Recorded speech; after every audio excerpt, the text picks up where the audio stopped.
je me suis demandé s'il fallait légiférer sur un projet comme celui-là, enfin sur un problème comme celui-là, puisque globalement, moi, mon expérience et en ville et à l'hôpital, c'est que tout médecin qui se respecte a une mission, c'est de respecter la vie et de ne pas supporter la douleur pour ses malades.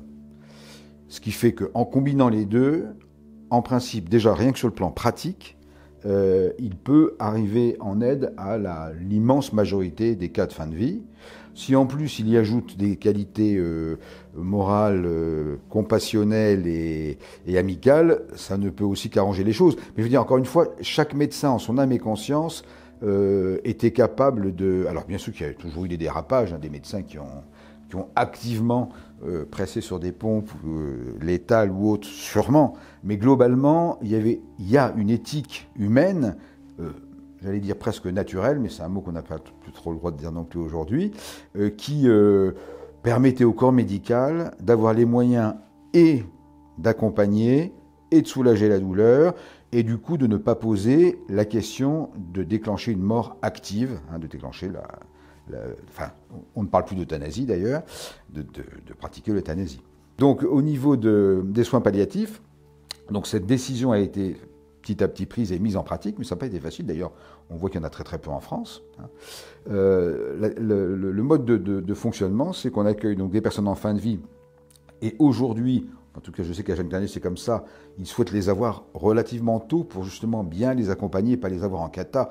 Je suis médecin généraliste et ça m'est arrivé de leur faire le coup, de vouloir garder la personne à domicile, et puis comme c'était difficile, que la famille, on finit par envoyer un peu tard, et du coup on néglige le confort le confort de la personne en fin de vie, qui est du coup un peu précipité. Alors que s'il l'accueille tôt, ça se passe dans un accompagnement humain, un accompagnement médical évidemment, où on soigne, on arrête les traitements curatifs, et on en vient au traitement palliatif, donc à des antidouleurs, à des anxiolytiques, à des produits qui vont apaiser la personne. Donc accompagnement médical, accompagnement humain et accompagnement spirituel pour ceux qui le demandent. Et ce qui est très beau à Jeanne Garnier, c'est qu'il y a une discrétion. J'y ai envoyé moi mes patients de toute confession et qui sont partis vraiment dans la paix. Et je pense que tous les vrais centres de soins palliatifs en tant que tels ont ce souci du respect un peu de ces trois composantes, de cette prise en charge globale de la personne et des familles. Et ça aussi c'est important, puisque justement comme on ne peut plus garder à la maison, qu'on culpabilise souvent un max parce qu'on a un peu l'impression de jeter, de ne pas faire ce qu'on avait à faire, il y a une prise en charge aussi des familles qui est très importante et qui est en général plutôt bien faite, parce qu'il y a tout un accompagnement et une formation, et des professionnels et des bénévoles, parce qu'il y a une grosse équipe de bénévoles dans ces maisons-là qui sont indispensables à ce que tout se passe bien. Je pense que c'est là que l'Église vraiment, alors je ne fais pas de pub, mais que l'Église fait tout son travail à Jeanne Garnier, c'est que la discrétion est énorme. Il n'y a pas du tout encore une fois, n'importe qui peut y rentrer, et toute demande est acceptée. C'est-à-dire que s'il faut qu'un imam passe pour un patient qui est en train de vivre, l'imam va venir à Jeanne Garnier, un rabbin, enfin, il n'y a pas du tout de... Mais il y a aussi une chapelle, mais qui est invisible, on peut dire, qui est très très belle, mais invisible, avec un très beau crucifix, et où les malades peuvent aller, et les familles aussi, mais il y a une discrétion totale. Et moi, tous les chefs de service, même alors hors soins palliatifs, que j'ai croisés à l'hôpital pour la plupart, étaient très ouverts à ce que les patients soient accompagnés spirituellement en général, même ceux qui n'étaient pas en fin de vie. Quand j'étais aux hôpitaux catholiques, j'ai eu l'être humain est un animal spirituel, et c'est important, enfin c'est pas important, c'est vital qu'il ait ce dont il a le plus soif. Et par expérience, à ces moments-là, tout être humain revient à l'essentiel souvent, et ça revient au galop, et a besoin justement et qu'on lui tienne la main, et aussi qu'on lui tienne l'âme, qu'on l'accompagne, quelle que soit sa croyance ou sa non-croyance, c'est fondamental. À part ma fonction hospitalière, j'ai donc été une journée par semaine. Tout le reste, j'étais dans mon quartier. Il y avait ma paroisse à côté, donc j'avais mes paroissiens Et mes patients étaient en gros les mêmes personnes. Je voyais les mêmes personnes dans mon cabinet et à l'église. Donc c'était vraiment très très intriqué. Mais vous savez, c'est comme être baptisé tout court. Si c'est pas intriqué avec ce qu'on est dans la vie de tous les jours, et qu'on sépare les deux, c'est pas cohérent. Bon, le diaconat, qu'est-ce que ça me rajoute? Ça me rajoute que je suis signe, par mon ordination, du Christ serviteur. Donc, ma responsabilité et mon engagement doit être encore peut-être plus conscient et plus important, mais dans la discrétion aussi.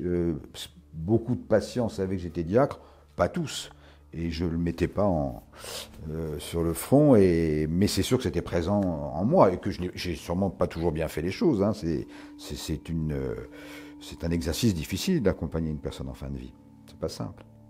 Je pense que, moi, ça m'édifie beaucoup de voir des personnes en fin de vie, que ce soit des personnes qui accueillent ça dans l'angoisse la plus totale et qu'il faut rassurer, et avec lesquelles il ne faut pas partager l'angoisse parce que sinon ça devient une catastrophe pour eux, ou des personnes qui au contraire nous édifient par leur paix, leur foi et leur sérénité, mais tout ça c'est la bête humaine hein,